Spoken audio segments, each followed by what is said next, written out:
Siyakhuleka bogogo nomkhulu. Siyakhuleka nina basekhaya omama. Siyakhuleka thina basekhaya kithi. Sizocela bomakhosi amakhulu to fight the family disputes. The family fights are before us. We don't know what to do anymore. We are fighting. That's why things don't go accordingly. We don't perform in our businesses. We don't perform in our relationships. We don't perform at school. Children are not coping because of the family fights. Sizola bogogo nomkhulu, sizocela bogogo bomkhulu. Sihlangene sibaningi bogogo nomkhulu. Sizoyenza lo mkhuleko. Sibiza nina eningena phila ngaphambi kwethu. Sibiza nina bogogo nomkhulu enizaziyo inkinga zethu. Esilapha njena la sikhona kungenxa yenu ukuthi kwathanda nina ukuthi sizalwe. Thina savusa nina emhlabeni kodwa nina nake naphila nahamba nathi siyovusa abanye ngelinye ilanga. Kodwa inkinga esibhekane nazo emakhaya bogogo nomkhulu yinkinga engaphezulu kokwenza. Sizocela namhlanje njoba siqalile sibaningi endaweni ezihlukahlukene ezweni lonke lapho sithi khona ake siphahle njoba uqala unyaka siphindele kini bogogo nomkhulu. Sizocela usizo bogogo nomkhulu ukuthi nisivulele inhlanhla, nisivulele ubuhlakani bokwazi ukuthi silungise inkinga esibhekane nazo emakhaya. Lezi inkinga lezi seyingenela einganeni zazangenela kubazukulwane nezukulwane. Akufuneki lezi inkinga lezi zingene ezukulwaneni eziningi ngoba umndeni uzogcina usuphelile. Akusafani nakudala lapha amakhehla athe duba khona umuntu ahamba ayovusa isibongo. Asisavuseki isibongo manje, sesiphile ekhathini enzima lapho uzothi uthi khona uyaduba okusalayo uyoduba ngaleso sibongo leso, noma ungafika uyibize ngesinye isibongo uthi lesi sinye awusebenzisi kodwa umazisi wakho uyobubhaliwe ukuthi wena waseMambatheni noma wena wakwaSibanibani, wena noma wena wakwaSibanibani. Nina nanibusa bogogo nomkhulu nanikwazi ukuduba ikhaya mase nibona ukuthi inkinga ziningi, inkinga ayisasolveki, niduba ikhaya nihambe niyoqala impilo entsha ndawo nifike niziphe izibongo nibize ngendlela eniyibiza ngayo ngoba omazisi bebangekho. Thina ke we are stuck with this family. We cannot run away bogogo nomkhulu. Bokuthi masothi sihlangana endaweni, sithi sihlangana sesinezinkundla zokuxhumana manje social media. Usothi masihlangana ku social media ku kushunqa intuthu qhuma umentshisi sekuyathukwana lapho kuthukana izingane zesende lilodwa, thukana izingane zesibele sesodwa. Sizocela ke bogogo nomkhulu namhlanje ukuthi asikwazi ukuphila ngalendlela bogogo nomkhulu. Asikwazi ukuphila ngalendlela siyimindeni bogogo nomkhulu. Sokwaqhuma ama divorce bogogo nomkhulu, sokwaqhuma ama divorce abantu abathandanayo, sokwaqhuma ama divorce emindeni. Athi umuntu sukela namhlanje awuseyena umfowethu, sukela namhlanje awuseyena udadewethu, sukela namhlanje awuseyena umzali wami, sukela namhlanje na awuseyena umzala wami. Sixatshenwe ubende asazi ukuthi sokwenze njani. We are praying bogogo nomkhulu for you guys to release us from family fight. Give us the wisdom to deal with family fights. People are killing themselves because of the family fights. Suicidal numbers are growing daily because of family fights. Drug addicts, family fights. Alcohol abuse, family fights. Many things are caused by family fights. Cheating, family fights. Sizongicela bogogo nomkhulu ukuthi please intervene. Ngenelelani siphume kulesi shop. Ngenelelani bogogo nomkhulu. Sesidlulekile bogogo nomkhulu. Awukho umuntu ongayilungisa lento le ngaphandle ukuthi kuhlale phansi kwenziwe inhlambuluko. Kukhulunywe amaqiniso, khishelana izifuba zibeke phansi bogogo nomkhulu. Kuma family disputes bogogo bokhulu. Sokuba ngizindlu bogogo bomkhulu. Izindlu ezincane uma 2 room emalokishini emagogo nomkhulu. Imizi umuntu angazi ukuthi lo muzi wakhe yobani kanjani wawufica lana athi umuzi kaBaba, athi umuzi washiya ugogo lona, umuzi washiya umkhulu, umkhulu washiya mina lana, umuzi lona kaAnti, uAnti wayengana ingane wathatha mina wathi ngizogada lo muzi ini. Sekwalola imisebenzi, sekwalola amabhizinisi, sekwalola izimoto, sekwalola yonke into. bayanukwana abantu bathi uyathakatha. Ingane yami ayisebenzi njena wena, ingane yami inyumba nje wena, ingane yami njena iphelele utshwaleni wena, ingane yami ibhema idakamizwa nje wena, ingane yami yiphara ayisabuye ekhaya wena, kuyanukwana uyathakatha. Mamezala ngizale nje la ekhaya wena, mamezala ngiphumile basho ukuthi uyathakatha, because nathi as traditional healers we have, I blame most of the traditional healers, we have a hand in family fights, because we are the ones who wants to sound special by making these families to fight even further, by pointing out ukuthi ubani othakathayo ekubeni kwamanga. Whether it's true or not, we mustn't intervene. As traditional healers, we need to help.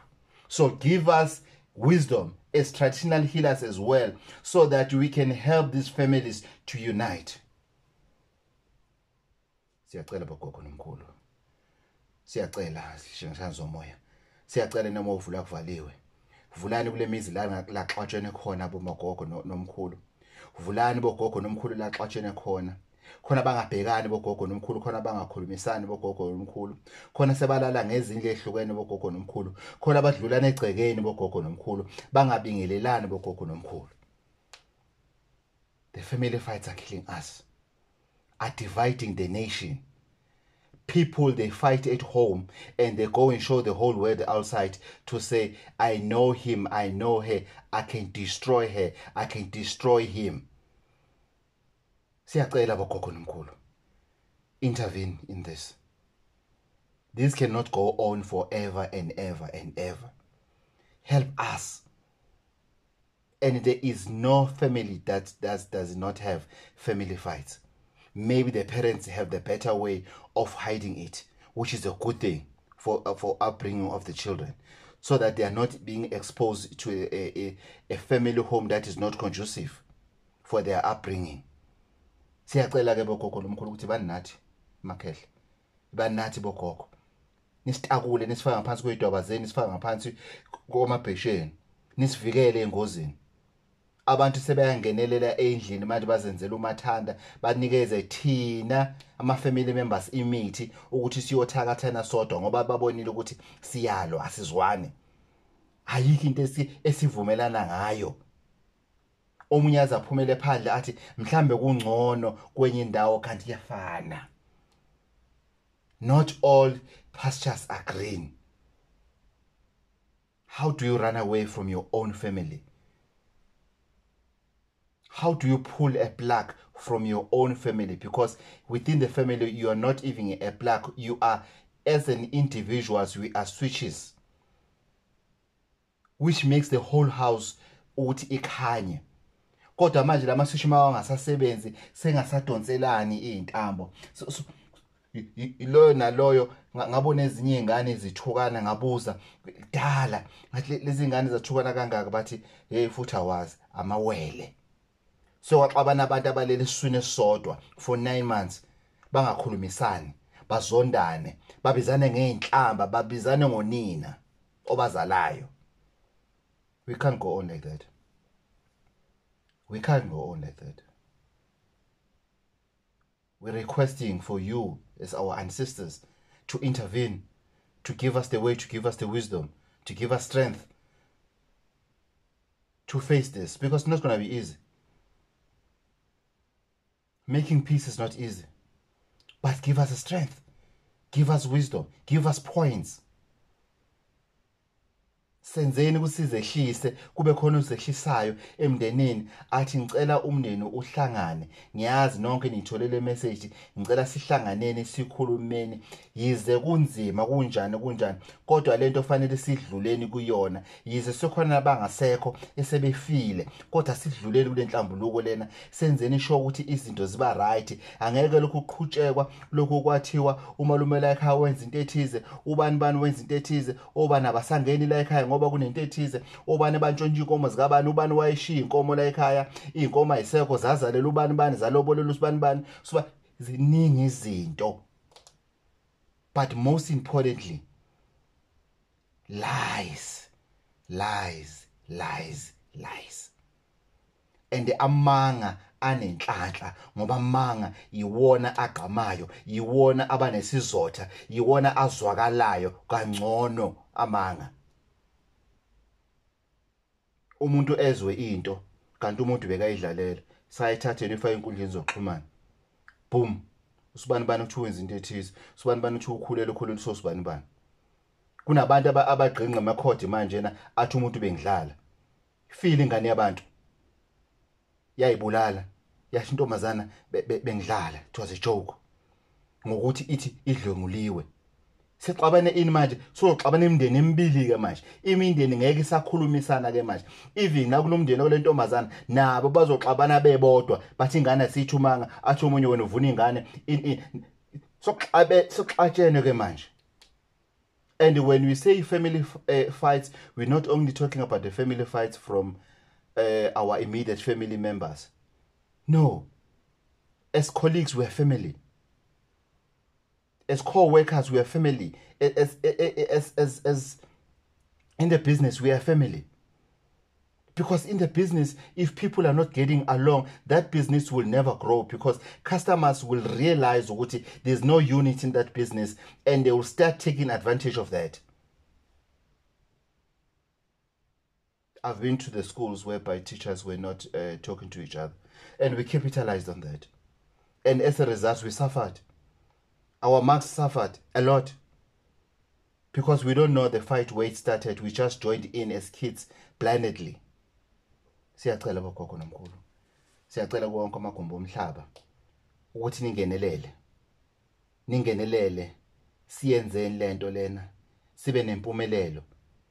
Ziningi izinto esizifunayo kodwa sihamba namabibi, siyabila ngaphakathi. Khona izinto esinazo ngaphakathi esithi masicabanga, uthi umucabanga emuva, uthi umucabanga ekhaya. Kunabantu abangasaya emakhaya, bathi kunokhona umfana wakho omdala ngeke umazi, kade wahamba, sakahlala eThekwini, sakahlala phesheya, sakahlala eGoli, akasafuni ukuya ekhaya ngoba kunezinto engakhulunywanga. Omunye sakazi uyokhetha ukuhlala emgaqweni, sibabize ngamaphara. Kanti umuntu ukhishwe zingxaki zasekhaya, zinkinga zasekhaya, wabona ukuthi engathi kungcono emgwaqeni, angeke ngilale omunye sakashwa umunye ngebhodlela, ngeke ngilale sekuthukweno, ngeke ngilale sokunukweni ukuthi ubani uyathakatha, ubani wenzani, ngcono uyohlala emgwaqeni ngidlela idakamizwa, ngiphile leyo mpilo leyo. Ngiyangibezwa abantu bathi amaphara amaningi they are coming from the well-off family. Ngiyavuma. Chaza ukuthi even the well-off families, they have problems. Just that they have a better way of hiding it. We all have problems, whether you have money or you don't, you rich or you poor, we all have problems. And the more we hide our problems, they are piling up. Our problems are piling up. And the day they are filled somewhere, because then they explode. That's when people, they decide now to use their hearts. And when they use their hearts, one of the functions of the hearts, it's emotion. They become emotional. And then emotional, most of the time, it triggers action. Then what? Then what happens to that family? But we're asking our ancestors to intervene so that we are able to switch off our hearts and to activate the functions of the brain. And one of the functions of the brain is reasoning.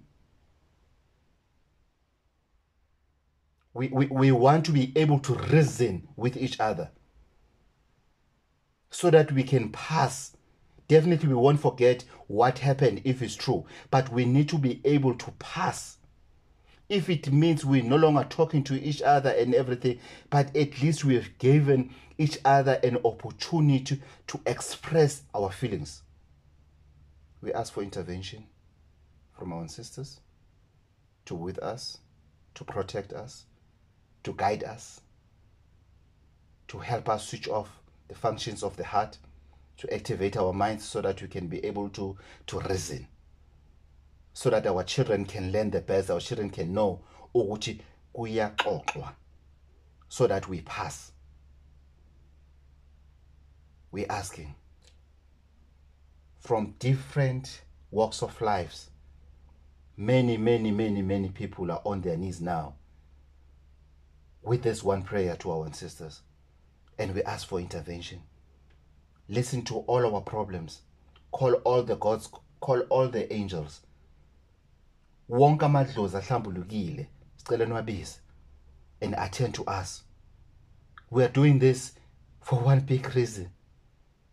I don't stay with my family throughout the day, throughout the year, throughout the month, throughout the season and everything. I interact with other people.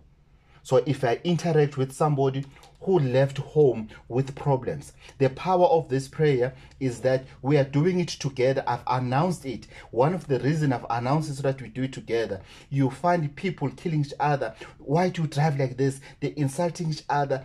People have died. I remember when I was in the media, people used to shoot each other, beat each other and everything. Why? These people are burning. They've decided to activate the functions of their hearts. They decided to use their emotions. Why? They are frustrated.